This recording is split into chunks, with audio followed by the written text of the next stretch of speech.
இன்று திருவண்ணாமலை கார்த்திகை தீபத் திருவிழாவின் 9வது நாளில் சிவபெருமான் புருஷமுனி வாகனத்தில் பவனி வந்தார். இந்த புருஷமுனி யார் என்று உங்களுக்கு தெரியுமா? இதோ தெரிந்து கொள்ளுங்கள். குருக்ஷேத்திர போர் முடிந்ததும் நாரதர் சொற்படி தர்மர் ராஜசூய யாகம் செய்தார். அந்த யாகம் நிறைவேற சிவபக்தனான புருஷாமிருகம் அங்கு வர வேண்டும். அதை அழைத்து வர பீமனிடம் பொறுப்பு வழங்கப்பட்டது. ஆனால் புருஷமிருகம் ஒரு நிபந்தனை வைத்தது. நான் ஓட்டப் போட்டியில் உன்னை வென்றால் நீ என்னுடைய அடிமையாக இருக்க வேண்டும் என்றது. பீமன் அதை சமாளிக்க கிருஷ்ணரிடம் உதவி கேட்டார்.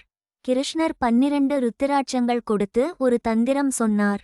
புருஷமிருகம் பீமனை முந்தும் போதெல்லாம் பீமன் ஒரு ருத்திராட்சத்தை தரையில் விட்டால் அது சிவலிங்கமாக மாறும். தீவிர சிவபக்தனான புருஷமிருகம் அதை வழிபட நிற்கும். அந்த நேரத்தில் பீமன் முன்னேறுவான்.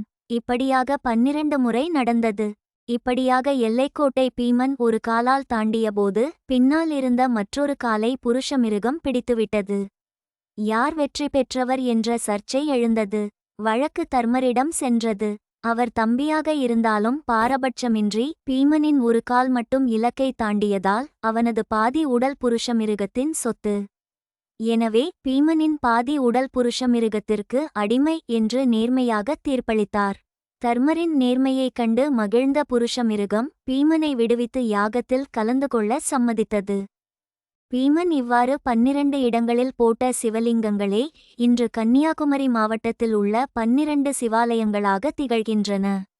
இந்த நிகழ்வே சிவராத்திரியன்று சிவாலய ஓட்டம் என்ற பெயரில் பக்தர்களால் கடைபிடிக்கப்படுகிறது.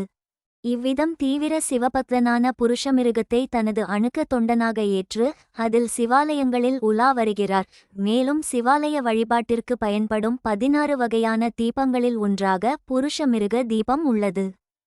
இந்த தகவல் உங்களுக்கு பிடிச்சிருந்தால் உங்கள் நண்பர்களுக்கும் உறவினர்களுக்கும் ஷேர் செய்யுங்கள். நன்றி.